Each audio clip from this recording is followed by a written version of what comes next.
Hey everybody, it's Nick from Android Headlines. So, how well have the last 2 months treated Samsung's Galaxy S7 Edge?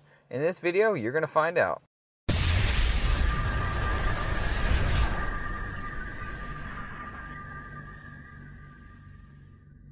So you've likely run into this situation before, or at least I know I have on many occasions.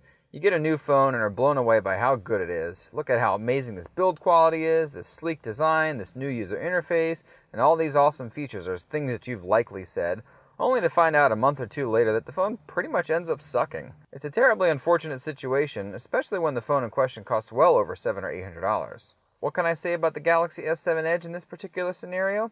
Well, it's not only held up after 2 months of usage, but I actually like it more now than I did when I first reviewed it so many weeks ago. This is the first Samsung phone I've used in a long time where I've felt this way, and why I think 2016 is a really big turnaround year for the company. Let's start with the build. This is easily the sexiest phone on the market, with a design and build that's second to none anywhere. I don't normally like to use that term just because it's so overused in this market, but it really does apply to this phone. The curved glass is still stunning to this day, even with it looking nearly identical to last year's Galaxy S6 Edge 2. Every time I pick the phone up, I find myself pausing, even ever so slightly, at just how freaking good this screen looks. It's not just the stunning curves that do it either, which create an illusion of bringing the screen above the glass. It's the unbelievably good Super AMOLED panel below it. This thing lives up to the Samsung AMOLED name in every single way, both the good and the bad. But the negatives are so few and far between that it absolutely smashes any other display on the market. Everything from the gorgeous colors to the infinite blacks, the refresh rate, and even the stellar viewing angles come into play here, not to mention the white balance and the color accuracy too. The Edge features are honestly not something I ever use though, and although I've tried to force myself to try them time and time again, I just never come back when I'm normally using the phone. Sure, there's some cute stuff here like easy to find news highlights, sports scores, and stock tickers, but most of the stuff can be found in Google Now or just in the notification shade, and I found myself never really caring that they were there. People Edge is likely the best feature here as it provides ultra-quick access to contacts no matter where you're at on the phone, but pressing the overview button and switching to your last chat app or the dialer is likely just an extra finger press away at the most, so it's really not that big of a deal. I really found myself just not caring about any of these unique Edge features and simply appreciating the beauty that the curved glass brings to everyday experiences on the phone, and honestly that was just fine with me. I also constantly find myself admiring just how good this thing feels in the hand. It's smooth everywhere, features a build that feels solid as a rock, and really just feels like the perfect weight for the materials used. It's crazy thin and really doesn't have a camera hump, which is a nice change from the market trends in the last year or so. But those curved edges aren't all rosy though, and are something that's still taking me some getting used to. First off, it's nearly impossible to one-hand this phone. That's not to say Samsung hasn't taken strides to let you resize the screen or whatever.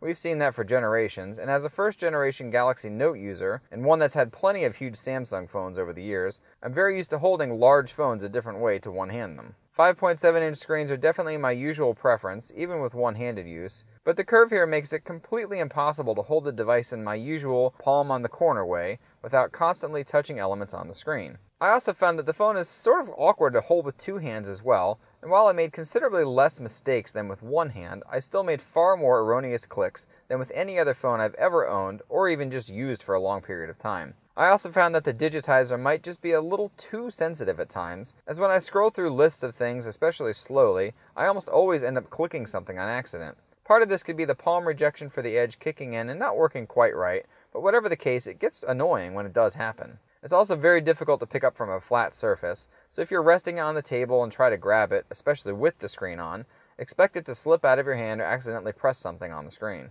Part of this problem also comes from the fact that the whole phone is basically glass, with the exception of a small metal trim around all the edges of the phone. Even this trim is slippery though, and it doesn't feel the same as the more powdery finishes of the HTC 10 or the Nexus 6P, which are far easier to hold phones made completely of metal on the back instead. There's also the downside of it being easier to break, and I unfortunately pulled the phone out of my pocket one day to find the right edge right next to the power button was cracked. I still can't figure out how this happened to this day, especially since I always place the screen against my leg, but considering I never use cases on my phones and I'm normally overly gentle with my devices, it's incredibly disappointing to say the least. The always-on screen functionality just plain rocks. This is one of the most used features I've ever had in any phone, much less Samsung's history of crazy feature-rich devices, and it's incredibly handy to say the least. Having an AMOLED panel means Samsung can keep the brightness relatively high without sacrificing battery life like the LG G5 and its LCD display does. Plus, Samsung's design for the always-on display is better here. There's tons of options and designs to use, customizable features, and even some themes will completely change the look and feel of the always-on display.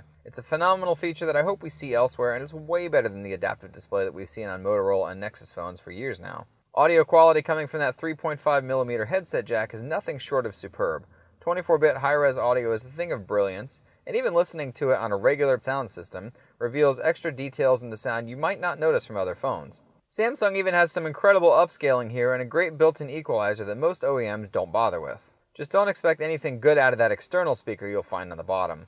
Waterproofing means that it's inherently not going to sound quite as good, and Samsung has never really been known for their great external speakers anyway. It's loud, but that's really about it, and of course that placement on the bottom of the phone means you're going to have to cup it to hear it best. Speaking of waterproofing, I found that being a waterproof phone, but also one that's completely made of glass, is sort of a funny combination. Yes, there have been plenty of times that I'm really glad it's waterproof, and I absolutely wouldn't change that feature for anything. I just wish it were still made of more durable stuff and still be waterproof. Drop or crack this one even a little bit and its waterproofing abilities are long gone, and that's really quite a shame, like the device I have in question. Moving on to the software front, TouchWiz is absolutely the best it has ever been, bar none. I've long been a TouchWiz hater because the skin has just honestly been so intolerable on so many levels, it's difficult to count them all. Last year we finally saw a massive change at Samsung in this department, and this year continues that departure from the poor design decisions and bloated software of the past to the new leaner, cleaner Samsung. In addition to this, the usual Samsung stutter or lag is virtually completely gone, although I did find that the phone would chug after any kind of heavy use, even after just long web browsing on pages that are full of ads or other heavy visual makeup. This lag seems to be completely caused by the thermal throttling of the phone, something that seems a bit odd given Samsung's cooling built into the device. Even more puzzling is that ours is a Snapdragon 820 powered model, a processor that's not known to get overly hot in any other phone it's used in. Likely there's some tweaking that needs to be done here, but it's certainly more than just annoying as it becomes uncomfortable to hold on the metal sides when it gets hot, and given how difficult the edge screen plus the glass back make it to hold, you may just want to stick a case or skin on this one and not worry about it any longer, which really is a shame given the fact that you're going to have to cover up that beautiful body. While performance can be a bit wonky at times, most of the time the phone is a champ.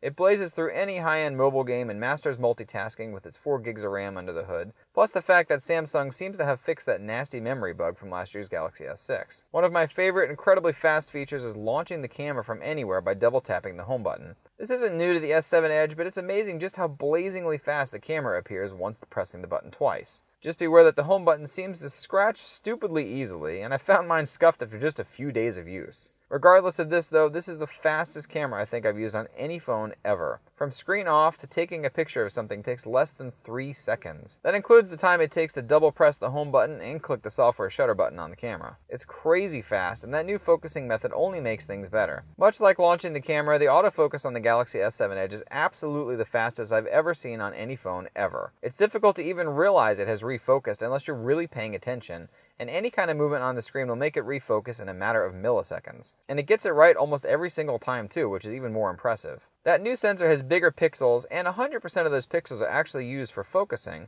and that really does wonders for photography accuracy. And I found it to be unbelievably more accurate than any other phone I've used too, laser autofocus or not. This leads me to my only real complaint about Samsung's camera software still, that processing. This time around, it's only during the day that the processing irks me, but I still wonder why, Samsung, why? Seriously, there's no reason to be processing things this heavily. There's no noise to eliminate that's worth looking at during the day, in broad sunlight, on bright objects. Just stop, please. Take a look at this picture, for instance. The balance is great, the colors are phenomenal, shadow detail is unmatched, and even the highlights have the right color and detail. It's amazing how good Samsung has gotten with almost every element of processing in these images, and it does all this absolutely instantaneously, HDR or not. However, once we zoom in, this picture completely falls apart. Why does the grass look like a Bob Ross painting? Seriously, Samsung, I thought we were past these days of overly heavy denoise filters that make photos look like a watercolor brush went over them. What's more puzzling is that this effect is significantly diminished as we move into lower light, and the low light capabilities of the S7 Edge are essentially unmatched in the industry. If you've seen our camera comparison, you'll know that the Nexus 6P still takes the balance award in lower light scenarios, but more times than not, the Galaxy S7 Edge took the overall award, including showing more details in areas and giving sharper, more color-accurate photos. At this point, the cream of the crop phones are essentially neck and neck in the camera department, and you'll really not be losing if you have either. but for the most part, this one seems to produce the best photos I've ever seen, so long as you're not in broad daylight, ironically enough. Is the Galaxy S7 Edge still worth its $750 price tag? Absolutely, positively. It's a gorgeous phone with a lower price than previous generations, and it does everything much better than those generations did too. I only have a few negative points with the phone, but much of it is just getting used to a different design and trying to get around some nagging issues that Samsung still hasn't seemed to be able to get away from just yet. 2 months later and it's still going strong, which isn't something many phones on the market can claim. We hope you enjoyed this video, and don't forget to subscribe if you did. Check out all the rest of our content on YouTube and at the site, as well as Google+, Facebook, Twitter, Instagram, and of course, wherever you are, we are. Thanks for watching. Until next time.